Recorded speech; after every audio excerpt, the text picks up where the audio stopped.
Statement tu dah kuat, literature yang boleh support your statement tu. Ya, Tuan Wafi yang pertama, Tuan Wafi kata Muslim youth adalah digital native and early adopters of technology. Lepas ayat tu, Tuan Wafi kena bagi evidence untuk support your first statement. Bagi literature yang boleh support your argument. They are highly connected, active on digital platform and expose the modern financial innovation.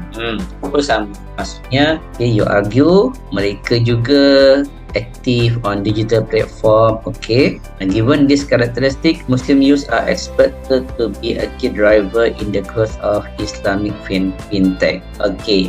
Statement tu dah kuat, literature yang boleh support your statement tu.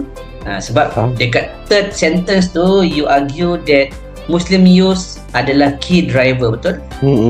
Key driver. Okay, so that's your statement, which is kalau tanya saya relevant but strengthenkan dia dengan literature. Okay, baik. Okay.